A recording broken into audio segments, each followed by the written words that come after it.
seem too concerned. Is that your boyfriend? Are you dating a dog? Do your parents know you're dating a dog?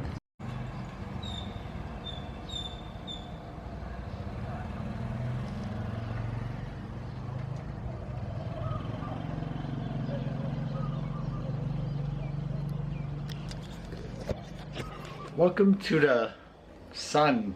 Welcome to day number 10 of Sober Vlogtober. Today is October 10th, 2019.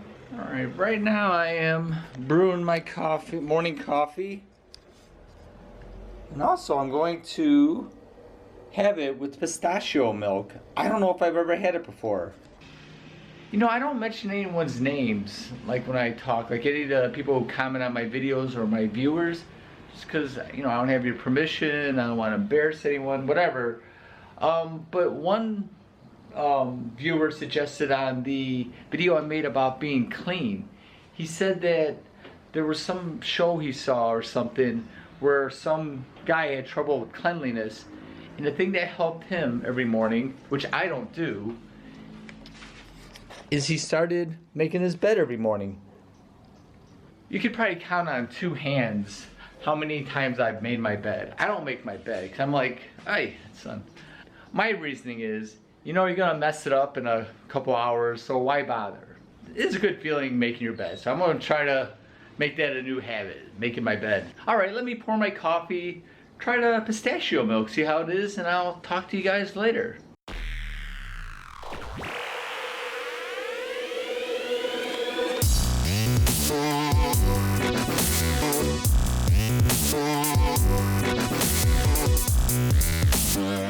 Right now I'm using a new mic. I did an unboxing yesterday. Rotary unboxing. Ooh, I got a package from Lazada. I misplaced a microphone. I need to order another one. So I just got it today from Lazada. It's around, I think, 420 baht. Alright, got two packages. It's like Christmas in October. Christmas in Sober October. Alright, got the Boya BYLM20 lavalier mic. This thing ought to be good. Not a very good unboxing. So I hope it sounds alright. Let me know in comments. Do I sound okay? I mean, if I sound nasally and weird and have like a real thick American Midwest accent, it's working. Okay, I'm not sure what's going on today, but what I am sure about is tomorrow I'm going to be traveling. I'm going to go and visit my girlfriend and her family. So I'm going to be on a bus from basically 12:30 to 4:30. Friday is going to be short because I won't be traveling for 4 hours by bus, and then I'm going to see her. So I'll shoot. So tomorrow will just be kind of like a travel thing. I'll hold the camera up, I'll talk to it, and then I'll say, please. Saturday is going to be short too because we're going to go, okay, I'm going to Pray tomorrow, that little city that I've showed in a couple of my videos. Maybe I should make a playlist for Pray. I'm going to make a playlist for rural Thailand. So click on wherever it is, click on the playlist for the city I'm going to tomorrow. And then I'm going to go to another small city. We're going to travel on Saturday called Nan. So that's going to be another short vlog because we're going to be in the car, we're going to be going to temples, restaurants, coffee shops, you know, whatever Nan has to offer. There's a really cool biker bar there, which I had beer at last time, but I'm not drinking. Sober Vlogtober. Sunday is the end of Buddhist Lent Day, and also the 3-year anniversary of the passing of the late king. So there's going to be a lot of ceremonies and dedications going on. So what I'm thinking on Sunday is I'll show a little bit in the morning, you know, just say a couple of things and just kind of like end the video. So Sunday is going to be a very, out of respect to the memory of the king and to the people of Thailand and the country of Thailand. It's gonna be a very short. And actually today I need to buy a yellow shirt. And then Monday I head back to Chiang Mai, and it's kind of a later bus, so Friday through Monday are going to be pretty short vlogs. Tuesday back to normal, like the normal schedule and normal type, just wandering around, pointing at food type vlogs and talking about things. So let me finish up my coffee. I have an idea what I want to talk about today, but like I said, something can change. So I don't want to say. I'll give you a clue. It has to do with being relaxed, which I need. I do a couple relaxation type techniques, but I need to do them more, and I need to take them more to heart. But I'm going to say this. What I do on a daily or every other day basis, well, some I do daily, some I do every other day. It does help, because I'm kind of a high-strung guy at times. I know a lot of people think I'm like this chill guy, but I'm just like, I'm usually like, I get quiet and just kind of look like that, because I'm like thinking about something like, how can I do this? Instead of just kind of like being in the moment, I have a tendency to kind of skip ahead. So I'll talk about some things I do to try to quiet my mind. I'll see you guys someplace different than right in this spot. All right, I'm off on my motorbike to Wat Chai Si Phum. It's like probably 10 minutes from my house. I'll put a link down below on where this temple is. Today's video is gonna be about relaxation techniques, what I do to relax, like breathing techniques and also meditation. So see you there. This is Wat Chai Si Phum.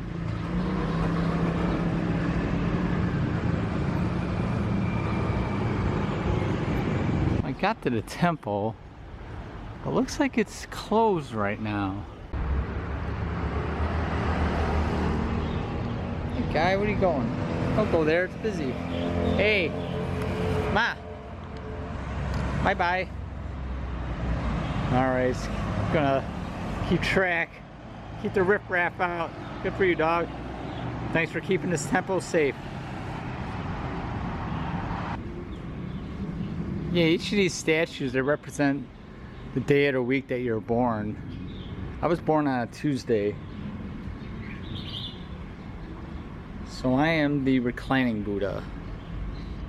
It's too bad that the Buddha area where the big Buddha is closed, but it's still pretty peaceful here. There's nobody here except me and that black dog.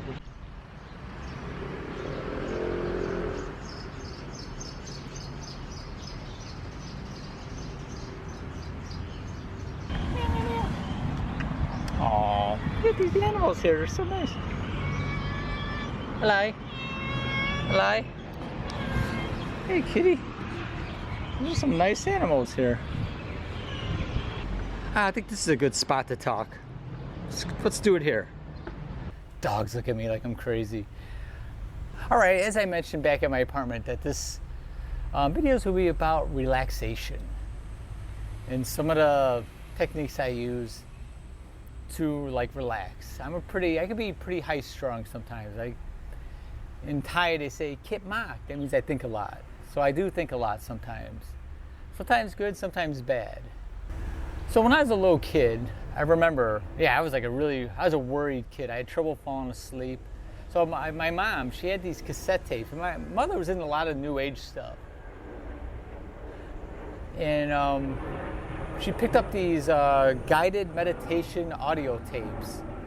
And she gave me a couple of them. So I remember I'd get my little cassette player. I loved them actually. I loved meditating. So I'd get like this little cassette player, pop the tape in, put the headphones on, and just like these big headphones. I'm in bed. I'm like 8 years old. I have these big cans on my, over my ears, and it's just, breathing and like ignoring the body, and just kind of like concentration and focus and all that. I don't remember too much, but I remember some of it. It was pretty trippy, pretty 70s. This is like 76, 77.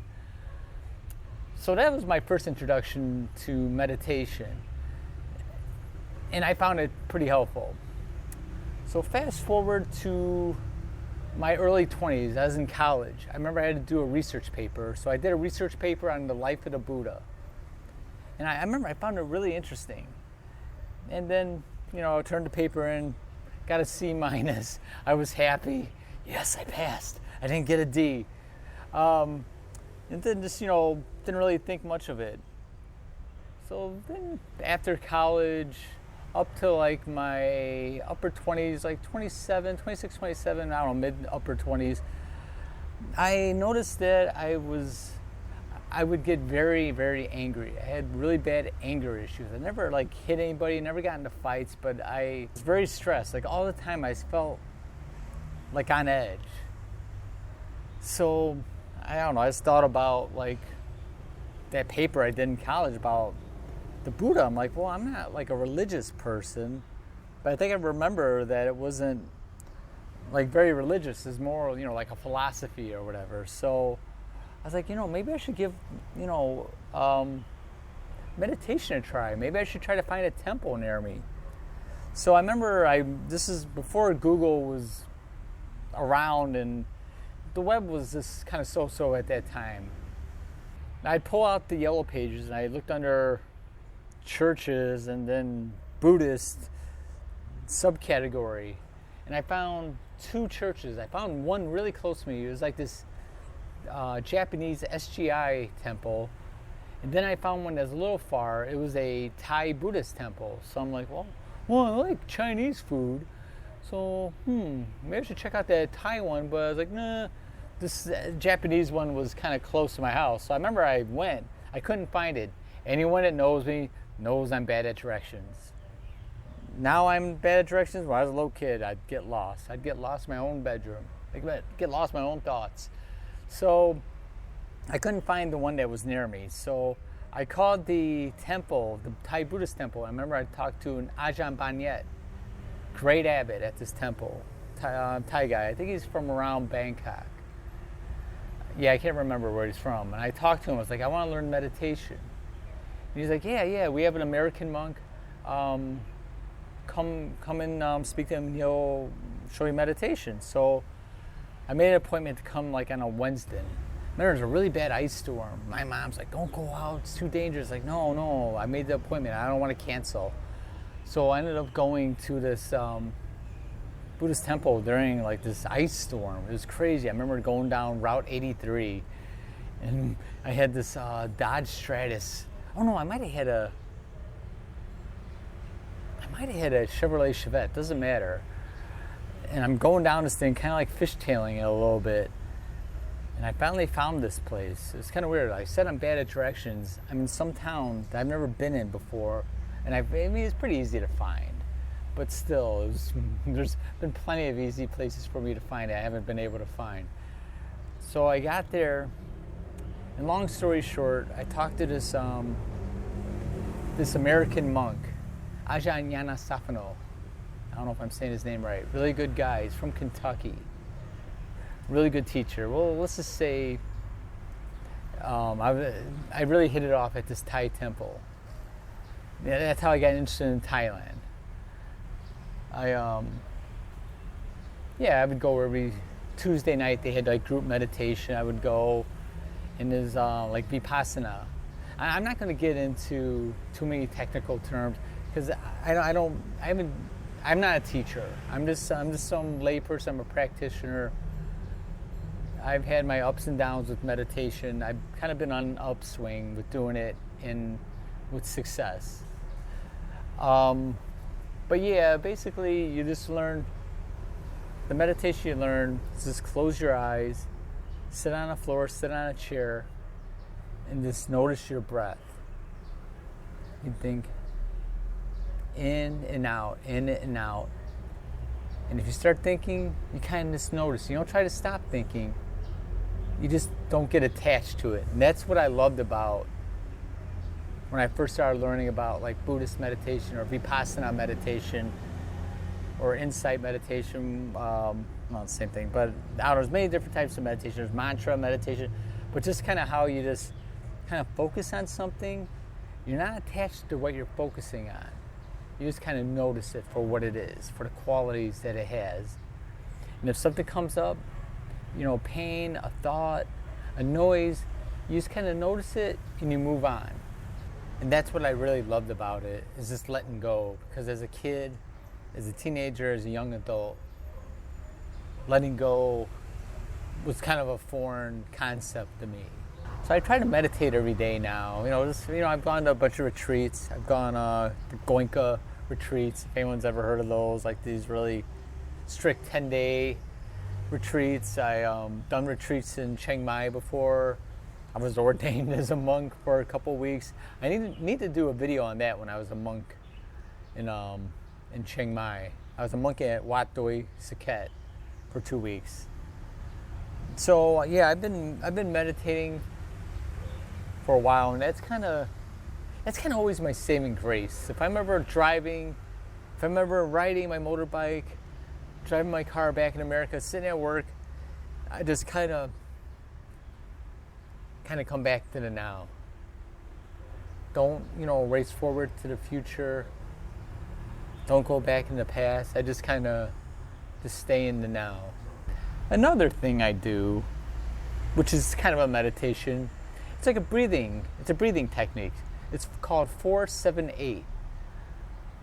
Like sometimes you get pretty overwhelmed. Sometimes you can try to come to the now, and it's just kind of hard to come to the now. So you kind of get that panicky feeling. Not everyone has panic attacks, but I've had panic attacks. Not really bad. I've never gone in a hospital, never like freaked out, but I just kind of get that fight or flight type thing, that fight or flight type feeling. I haven't had it in a while, in a really long while, because 4-7-8, that also helps.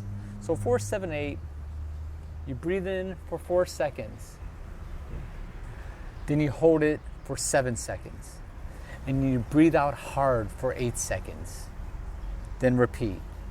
Breathe in for 4 seconds, stop for 7 seconds, breathe out hard for 8 seconds. I'm not going to demonstrate it because it looks goofy. It's as simple as it sounds. You do that 4 to 8 times a day for a month. And if you're having like kind of panicky type symptoms, or if you're having panic attacks, it will help. It'll help regulate your breath. It's a very good technique. Google it, check it out. So I guess that's it. It's kind of a weird one, but it's just something I always go to. It's always a go-to of mine. Whenever I meet people that are stressed, I'm like, hey, you know about 4-7-8? Hey, have you ever meditated before? And I love when people say, I can't meditate. It's like, I couldn't ride a bike, but you keep on doing it till you're able to ride a bike, or till you're able to meditate, till you're able to concentrate on your breath. And if you get distracted, notice that you're distracted. It's not like an esoteric cool thing. I mean, I think it's a pretty damn cool thing. But it's not some weird esoteric thing. It's not about levitating or out-of-body experience. You hear about stuff like that. It could be true. I don't know. But all I know is it takes me out of the past and out of the future and brings me back to the now. So I guess it does. It brings me back to my body. It brings me back home where I should be. I'm going to walk around, do a sign out somewhere. Maybe I'll do a sign out somewhere here.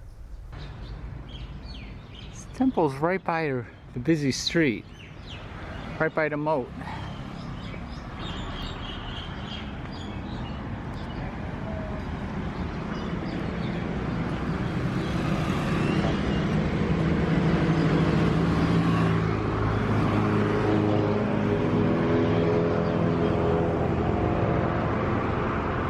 I don't know, these are the houses where the monks live. A really friendly kid. Follow me up here. Hey, how you doing? You're a sweetheart, aren't you? You're a sweetheart, aren't you? You're a nice little kitty cat. Meow. Hey, what are you doing? Meow, meow, meow, meow, meow, meow, meow, meow, meow, meow, meow, meow, meow, meow, meow, meow. A sweet cat. All right, there's the dog's right there. The black dog. The cat doesn't seem too concerned. Is that your boyfriend? Are you dating a dog? Do your parents know you're dating a dog? Hi, Natty. Hey, where's your husband at? He's not messing with any other women. There's no other cats, are there? Hey, at these two goofballs. I turn around, this guy's sitting here. Look who's sitting down here. The kitty cat. Just sitting there biting its nails. Okay, I need to come to this temple more. This is a very cool temple. I like it. These are some very nice animals. All right, well, I'm at this quiet temple and I sit by the busiest part of it, or the loudest part of it. Leave it to me. Let's end the video here. It's like a lot of things for me in Chiang Mai. This temple's a little bittersweet for me, so I think this is a good place to end it. I hope no one, please, nobody take this as I'm trying to like convert anyone to Buddhism. Meditation is not about like Buddhism. I mean, meditation was around way before Buddhism. People who are Christians, Jewish, atheists, Buddhists, Hindus, Sikhs, whatever, people meditate. It's just all about being present. It's about, you know, being in the now. There's been scientific studies done. Meditation's, it helps a lot of ills. It's helped me out a lot. All right, below, I'd like to hear what you have to say about this video. This is a lot different than what I've talked about in the past. This is the end of day 10 of Sober Vlogtober. So I really want to hear those comments. What do you think about this video? It's definitely different than my other ones. Not way different, you know, it's just me talking about crap. You know what I mean? So I still want to hear your comments. You know, if you meditate, if you ever try to meditate, how do you relax? You know, I like to hear different ways. I mentioned the 478 technique. That's pretty good. Like I said, there's a lot of stuff out on the internet about it. You can see demonstrations. It helps. Just doing that a couple times a day for at least a month. And I do it every day. I've been doing it for years. I say on and off. Lately I have an app. I use an app actually, just to kind of keep track. And I'm 3 months. I'm on a 3-month streak, doing it every day, twice, 2 rounds of 4 times. So I do it 8 times a day at least. If you're not subscribed and you like content like this, please subscribe. And if you're already subscribed, click that bell. There's plenty more videos coming out. 21 more videos to be exact. If you like this video, you found it helpful. If you like this video and you found it helpful, please give a thumbs up. And please remember this. No matter who you are or where you are, be in the present moment. Peace.